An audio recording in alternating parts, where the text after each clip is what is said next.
ಇವತ್ತು ವಿಶೇಷವಾಗಿ ಮಾಜಿ ಸಚಿವರು ಆಗಿರ್ತಕ್ಕಂಥ MTB ನಾಗರಾಜಣ್ಣವರು, ನಮ್ಮ ಹೊಸಕೋಟೆಯ ನಾಯಕರು ಆಗಿರ್ತಕ್ಕಂಥ ನಾಗರಾಜಣ್ಣವರ ಹುಟ್ಟುಹಬ್ಬಕ್ಕೋಸ್ಕರ ಇವತ್ತು ಇಡೀ ತಾಲೂಕಿನಿಂದ ಹಬ್ಬದ ವಾತಾವರಣದಲ್ಲಿ ಬಂದು ಇವತ್ತು ಅವರ ಹುಟ್ಟುಹಬ್ಬವನ್ನು ವಿಶೇಷವಾಗಿ ಇವತ್ತು ಅವರ ಮನೆ ಹತ್ರ ಬಂದು ಇವತ್ತು ವಿಶ್ ಮಾಡಿ ಹೋಗಿದ್ದೀವಿ.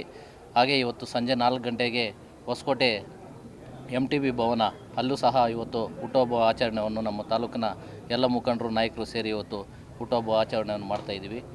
ಇವತ್ತು ಅವರ ಕಾರ್ಯವೈಖರಿಗಳನ್ನೆಲ್ಲ ಮೆಚ್ಚಿ ಏನು ಅವರು ಸೋತಿದ್ರು ಸಹ 3 ವರ್ಷದಿಂದ ತಾಲೂಕು ಬಂದಿಲ್ಲ ಅಂತ ಏನು ಸುದ್ದಿ ಹರಿದಾಡ್ತಾ ಇತ್ತು, ಅದರ ಬೆನ್ನೆಲುವಾಗಿ ಎಲ್ಲ ನಾಯಕರು ಎಲ್ಲ ಗ್ರಾಮಗಳಲ್ಲಿ ಇವತ್ತು ಹುಟ್ಟುಹಬ್ಬ ಆಚರಣೆಯನ್ನು ಮಾಡಿದ್ದಾರೆ. ಅದೇ ರೀತಿ ಇವತ್ತು ಅವರ ಗ್ರಾಮಕ್ಕೆ ಬಂದು ಅವ್ರ ಮನೆ ಹತ್ರ ಬಂದು ಎಲ್ಲ ನಾಯಕರು ವಿಶ್ ಮಾಡಿ ಇವತ್ತು ಸಂಜೆ ಮತ್ತು MTB ಭವನ ಹತ್ರ ವಿಶೇಷವಾಗಿ ಬರ್ಡೇಯನ್ನು ಆಚರಣೆ ಮಾಡ್ತಾಯಿದ್ದೀವಿ. ಅವ್ರಿಗೆ ದೇವರು ಆರೋಗ್ಯ ಐಶ್ವರ್ಯ ಕೊಟ್ಟು ಕಾಪಾಡಲಿ. ಮುಂದಿನ ದಿನಗಳಲ್ಲಿ ಈ ಹೊಸಕೋಟೆ ತಾಲೂಕನ್ನ ಅಭಿವೃದ್ಧಿ ಮಾಡೋಂಥ ಶಕ್ತಿ ಆ ದೇವರು ಮತ್ತು ನಮ್ಮ ತಾಲೂಕಿನ ಜನತೆ ಕೊಡಲಿ ಅಂತ ಎಲ್ಲರಲ್ಲೂ ನಾನು ಪ್ರಾರ್ಥನೆ ಮಾಡ್ತಾಯಿದ್ದೀನಿ. MTB ನಾಗರಾಜಣ್ಣವರು 76ನೇ ವರ್ಷದ ಹುಟ್ಟುಹಬ್ಬಕ್ಕೆ ನಾವೆಲ್ಲರೂ, ನಮ್ಮ ಮೂರ್ತಣ್ಣವರು, ನಾವೆಲ್ಲ MTB ಕಾರ್ಯಕರ್ತರು, MTB ಅಭಿಮಾನಿಗಳು ಇವತ್ತು ಅವರು ಹುಟ್ಟುಹಬ್ಬವನ್ನು ಆಚರಿಸೋಕ್ಕೆ ಬಂದಿದ್ದೇವೆ. ಭಾಳ ಖುಷಿಯಿಂದ ನಮಗೆ ಆಶೀರ್ವಾದನೂ ಮಾಡಿದ್ದಾರೆ MTB ನಾಗರಾಜಣ್ಣವರು. ಅವರು ಇನ್ನೂ ಆಯುಸ್ಸು ಆರೋಗ್ಯ ಕೊಟ್ಟು ನಮ್ಮ ಹೊಸಕೋಟೆ ತಾಲೂಕು ನೆಕ್ಸ್ಟು 28ನೇ ಇಸ್ವಿಯಲ್ಲಿ ಮಿನಿಸ್ಟ್ರ್ ಆಗಬೇಕು, MLA ಆಗಬೇಕು. ಮತ್ತು MTB ಅವರ ಆಶೀರ್ವಾದ ಹೊಸಕೋಟೆ ತಾಲೂಕಿಗೆ ಅವಶ್ಯಕತೆ ಇದೆ. ಅವ್ರು ಮತ್ತೆ ಬಂದು ನಮ್ಮ ಹೊಸಕೋಟೆನ ಅಭಿವೃದ್ಧಿ ಮಾಡಬೇಕಂತ ಕೂಡ ನಾನು ಕೇಳ್ಕೊತೀನಿ. MTB ನಾಗರಾಜಣ್ಣವ್ರಿಗೆ ಇನ್ನೂ 100 ವರ್ಷ ಆಯುಸ್ಸು ಆರೋಗ್ಯ ಬಗ್ಗೆ ಕೊಡಲಿ ಅಂತ ದೇವರಲ್ಲಿ ಪ್ರಾರ್ಥನೆ ಮಾಡ್ಕೊತೀನಿ. ಮಂಜುನಾಥ ಸ್ವಾಮಿ, ಧರ್ಮಸ್ಥಳದ ಮಂಜುನಾಥ ಸ್ವಾಮಿ ಮತ್ತು ಅವರು ಕಟ್ಟಿರ್ತಕ್ಕಂಥ ದೇವಸ್ಥಾನ ಮಂಜುನಾಥ ಸ್ವಾಮಿನೇ. ಇವತ್ತು ಮಂಜುನಾಥ ಎಲ್ಲ ನಮಗೆಲ್ಲರಿಗೂ ಪುಷ್ಪಹಾರವನ್ನು ಅರ್ಪಿಸಿದ್ದೇವೆ ಮತ್ತು ದೇವಸ್ಥಾನಕ್ಕೆ ಹೋಗಿದ್ದಾರೆ. ಅವರಿಗೆ MTB ನಾಗರಾಜಣ್ಣವರಿಗೆ ಮತ್ತು ನಮ್ಮ ಹೊಸಕೋಟೆ ತಾಲೂಕಿನ ಎಲ್ಲ ನಾಗರಿಕ ಬಂಧುಗಳಿಗೆ ಒಳ್ಳೆಯದಾಗಲಿ ಅಂತ ಕೂಡ ನಾನು ಶುಭವನ್ನು ಹಾರೈಸ್ತೇನೆ. ಸನ್ಮಾನ್ಯ MTB ನಾಗರಾಜಣ್ಣನವರು, ಅವರಿಗೆ ಮಾಜಿ ಸಚಿವರು, ಹಾಲಿ ವಿಧಾನ ಪರಿಷತ್ ಸದಸ್ಯರಿಗೆ 76ನೇ ಹುಟ್ಟುಹಬ್ಬದ ಶುಭಾಶಯಗಳನ್ನು ಕೋರುತ್ತಾ, ಸಾಕಷ್ಟು ಹೊಸಕೋಟೆ ತಾಲೂಕಿನಲ್ಲಿ ಬಡವರ ಪರವಾಗಿ, ಕಾರ್ಮಿಕರ ಪರವಾಗಿ, ದುಡಿಯ ಜನರ ಪರವಾಗಿ ಅವರ ಧ್ವನಿಯಾಗಿ ಸಾಕಷ್ಟು ಸೇವೆಯನ್ನು ಕಳೆದ 25 ವರ್ಷಗಳಿಂದ ತಾಲೂಕಿನಲ್ಲಿ ಸಲ್ಲಿಸಿರ್ತಾರೆ. ಕಾರಣಾಂತರಗಳಿಂದ ಹಿನ್ನಡೆಯಾಗಿದೆ. ಮುಂದಿನ ದಿನಗಳಲ್ಲಿ 2028ರ ಚುನಾವಣೆಗೆ ಅವರು BJP ಪಕ್ಷದಿಂದ ಸ್ಪರ್ಧೆಯನ್ನು ಮಾಡಿ ಬಹುಮತಗಳ ಅಂತರದಿಂದ ಗೆದ್ದು ಮತ್ತೊಮ್ಮೆ ರಾಜ್ಯದ ಮಂತ್ರಿಯಾಗಿ ರಾಜ್ಯದ ಜನರ ಸೇವೆಯನ್ನು ಮಾಡಲಿಕ್ಕೆ ಎಲ್ಲ ರೀತಿಯ ಒಳಿತಾಗಲಿ ಅಂತೇಳಿ ಮಂಜುನಾಥ ಸ್ವಾಮಿಯಲ್ಲಿ ಪ್ರಾರ್ಥನೆ ಮಾಡುತ್ತಾ, ತಾಲೂಕಿನ ಯುವ ಜನತೆ MTBಯ ಆಗಮನಕ್ಕಾಗಿ ಕಾಯ್ತಾ ಇದ್ದಾರೆ. ಅಣ್ಣನವರು ಆದಷ್ಟು ಬೇಗ ಹೊಸಕೋಟೆ ತಾಲೂಕಿಗೆ ಪಾದಾರ್ಪಣೆ ಮಾಡಿ ಸಂಘಟನೆಯಲ್ಲಿ ಮತ್ತೊಮ್ಮೆ ಸಕ್ರಿಯರಾಗಿ ಮುಂದಿನ ದಿನಗಳಲ್ಲಿ ಶಾಸಕರಾಗಿ ಗೆದ್ದು ಬಂದು ವಿಧಾನಸೌಧ ಪ್ರವೇಶಿಸಲಿ ಅಂತೇಳಿ ಯುವಜನರ ಪರವಾಗಿ ಬ್ಯಾಲಹಳ್ಳಿ ಗ್ರಾಮದ ಹೇಮಂತ್ ಕುಮಾರ್ ಆದ ನಾನು ಮಂಜುನಾಥ ಸ್ವಾಮಿಯಲ್ಲಿ ಪ್ರಾರ್ಥನೆಯನ್ನು ಮಾಡ್ಕೊಳ್ತಾ ಇದ್ದೀನಿ. ಅದೇ ರೀತಿಯಾಗಿ ಅವರು ಹುಟ್ಟುಹಬ್ಬದ ಶುಭಾಶಯಗಳನ್ನು ತಿಳಿಸ್ತಾ ಇದ್ದೀನಿ. ಇವತ್ತು ಮಂಜುನಾಥ ಸ್ವಾಮಿ ಸನ್ನಿಧಿಯಲ್ಲಿ ದೇವರಿಗೆ ಪೂಜೆ ಪುನಸ್ಕಾರಗಳು ಸಲ್ಲಿಸಿ ಆ ದೇವರ ಪಾದಗಳಿಗೆ ಕೋಟಿ ನಮನಗಳನ್ನು ಸಮರ್ಪಣೆ ಮಾಡಿ ಇವತ್ತು ಈ ಜನ್ಮದಿನದ ಶುಭಾಶಯಗಳನ್ನು ಕೇಕ್ ಕತ್ತರಿಸುವುದರ ಮೂಲಕ ನಮ್ಮ ಅಭಿಮಾನಿಗಳು ಶುಭಾಶಯಗಳನ್ನು ಕೋರಿದ್ದಾರೆ.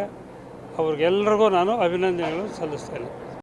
ಅಭಿಮಾನಿಗಳು ಇವತ್ತು ಹುಟ್ಟಿದಬ್ಬ ಅಂಥೇಳಿ ಅವಳು ಭಾಳ ಅಭಿಮಾನವಾಗಿ ಪ್ರತಿ ವರ್ಷ ಕೂಡ ಅವರು ಹಾಗೆ ಆಚರಣೆ ಮಾಡ್ತಾ ಬಂದಿದ್ದಾರೆ. ಆದರೂ ಈ ವರ್ಷ ನಮಗೆ ಅಧಿಕಾರ ಇಲ್ಲದೆ ಹೋದರೂ ಕೂಡ ಅವರು ಅದೇ ಅಭಿಮಾನ ಇಟ್ಟುಕೊಂಡು ನಮಗೆ ಹುಟ್ಟುಹಬ್ಬನ ಆಚರಣೆ ಮಾಡಿದ್ದಾರೆ. ಆಚರಣೆ ಮಾಡಿದಂಥ ಎಲ್ಲ ನಮ್ಮ ಅಭಿಮಾನಿಗಳಿಗೂ ನಾನು ಮತ್ತೆ ಅಭಿನಂದನೆಗಳನ್ನು ಸಲ್ಲಿಸ್ತೇನೆ. ಏನು ಈ ದಿನ ನಮ್ಮ ನಾಯಕರಾದ MTB ನಾಗರಾಜಣ್ಣವರ 76ನೇ ವರ್ಷದ ಹುಟ್ಟುಹಬ್ಬ, ಅವ್ರಿಗೆ ಆ ಭಗವಂತ ಆಯುಸ್ಸು ಆರೋಗ್ಯ, ಅವ್ರ ಕುಟುಂಬಕ್ಕೆ ನೆಮ್ಮದಿ, ಒಳ್ಳೆಯದನ್ನು ಬಯಸೋಕ್ಕೆ ಎಲ್ಲ ನಾವು ತಾಲೂಕಿನ ಮುಖಂಡಗಳೆಲ್ಲ ವಿಶೇಷವಾಗಿ ಬಂದು ಈ ದಿನ ಅವ್ರನ್ನ ಸನ್ಮಾನ ಮಾಡಿ ಇವತ್ತು ಕೇಕ್ ಕಟ್ ಮಾಡೋ ಮುಖಾಂತರ ಅವ್ರಿಗೆ ಆರೋಗ್ಯ ಭಾಗ್ಯವನ್ನು ಕೊಡಲಿ ಅಂತ ಜುಲೈ 20ನೇ ತಾರೀಕು 76 ವರ್ಷದ ಹುಡ್ದಬ್ಬ ಇವತ್ತವರು. ಮಾಜಿ ಸಚಿವರು, ಹೊಸಕೋಟೆ ಕ್ಷೇತ್ರದ ಮಾಜಿ ಶಾಸಕರು, ವಿಧಾನ ಪರಿಷತ್ ಮಾಜಿ ಸದಸ್ಯರ ಆಗಿದ್ದಾರೆ. ಮುಂದೆ ದಿನಗಳಲ್ಲಿ ರಾಜಕೀಯವಾಗಿ ಅವ್ರಿಗೆ ಭಗವಂತ ಒಳ್ಳೆಯ ಉನ್ನತ ಸ್ಥಾನ ಕೊಡಲಿ ಅಂತ ಕೇಳ್ಕೊತೀವಿ. ಆ ಥರ ಬಂದಿಲ್ಲ ಅಂತೇನಿಲ್ಲ, ಎಲ್ಲ ಕಾರ್ಯಕ್ರಮಕ್ಕೂ ಬರ್ತಾಯಿದ್ದಾರೆ. ಎಲ್ಲ ಕಡೆಯ ದೇವಸ್ಥಾನ ಇರ್ಬೋದು, ಮದುವೆ ಇರ್ಬೋದು, ಸಾವಿರ್ಬೋದು ಎಲ್ಲ ಬರ್ತಾಯಿದೆ. ಪ್ರತಿದಿನ ನಾನು ಕಡಿಮೆ ಅಂದರೂ 10-20 ಜನ ಫೋನಲ್ಲಿ ಮಾತಾಡ್ತಾ ಇರ್ತೀವಿ. ದಿನ ಬೆಳಗ್ಗೆಯಿಂದ ಸಾಯಂಕಾಲ ಪೊಲೀಸ್ ಸ್ಟೇಷನ್ಗೆ ಹೇಳು, ಹಾಸ್ಪಿಟ್ಲಿಗೆ ಹೇಳು, ತಾಲೂಕು ಆಫೀಸಲ್ಲಿ ಹೇಳು, DC ಆಫೀಸಲ್ಲಿ ಹೇಳು, ಏನಾದರೂ ಒಂದು ಸಮಸ್ಯೆ ಇದ್ದೇ ಇರ್ತದೆ. 1,02,000 ಜನ ನಮಗೂ ಮತ ಹಾಕಿರೋದು. ಭಾರತೀಯ ಜನತಾ ಪಾರ್ಟಿ ಇಡೀ ದೇಶದಲ್ಲಿದೆ. ಆ ಥರ ಬರ್ದಿರ ಎಲ್ಲ ಏನಿಲ್ಲ, ಯಾರೂ ಇರಲ್ಲ.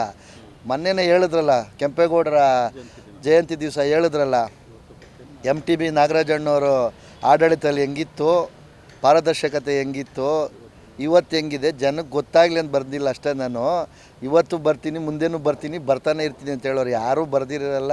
ಇದು ಯಾವುದು ಶಾಶ್ವತ ಅಲ್ಲ ಅಧಿಕಾರಗಳು, ಅದೆಲ್ಲ ಜನ ತೀರ್ಮಾನ ಮಾಡ್ತಾರೆ. ಇನ್ನೂ 2 ವರ್ಷ ಇದೆ, ಕಡಿಮೆ ಅಂದರೂ 21-22 ತಿಂಗಳಿದೆ ಎಲೆಕ್ಷನ್ನು. ಕಾರ್ಯಕರ್ತರು ಅಲ್ಲಿ ಹೊಸಕೋಟೆಯಲ್ಲಿ ಏನೇನು ಸಮಸ್ಯೆಗಳಿದ್ದಾವೆ, ಯಾರ್ಯಾರಿಗೆ ಏನೇನು ಫೋನ್ ಮಾಡ್ತಾರೆ, ಇಲ್ಲ ಯಾರ್ದು ಏನು ಕಾರ್ಯಕ್ರಮ ಇರುತ್ತೆ ಅದಕ್ಕೆಲ್ಲ ಅಟೆಂಡ್ ಆಗ್ತಾ ಇದ್ದಾರೆ. ಇವೆಲ್ಲ ಊಹಾಪೋಹಗಳಷ್ಟೇ. ಮೊದಲ ಥರ ದಿನ ಬೆಳಿಗ್ಗೆ ಎದ್ದು ಬಂದು ಸಂಘಟನೆ ಮಾಡೋಂಥದ್ದು ಏನಿಲ್ಲ. ಸಂಘಟನೆ ಮಾಡೋದು ಯಾವಾಗ ಎಲೆಕ್ಷನ್ ಬಂದಾಗ, ಏನು ಯಾವುದೋ ಎಲೆಕ್ಷನ್ ಇದ್ದರೆ, ಇಲ್ಲ ನಮ್ಮದೇನೋ ಪಾರ್ಟಿ ಕಾರ್ಯಕ್ರಮ ಇದ್ದರೆ ಮಾಡ್ತಾರೆ. ವಿರೋಧ ಪಕ್ಷದವರು ಏನೋ ಒಂದು ಟೀಕೆ ಹೇಳ್ತಾ ಇರ್ತಾರೆ. ಅದು ಹಂಗೆ ಈ ಮಾಧ್ಯಮಗಳು ಇವಾಗ ತುಂಬ ಅಲ್ವಾ, ಯಾವ್ದು ಬೇಕು ಅದನ್ನೇ ಆಗ್ತಾ ಇರ್ತಾರೆ. ಈಗ ಮಾತಾಡೋದು ನಾಕಲ್ಲ ಅಷ್ಟೇ, ಏನು ಮಾಡೋಕ್ಕಾಗಲ್ಲ. ಇಲ್ಲಿ ಅದೆಲ್ಲ ನಾವೆಲ್ಲ ನೋಡಿದ್ದೀವಿ.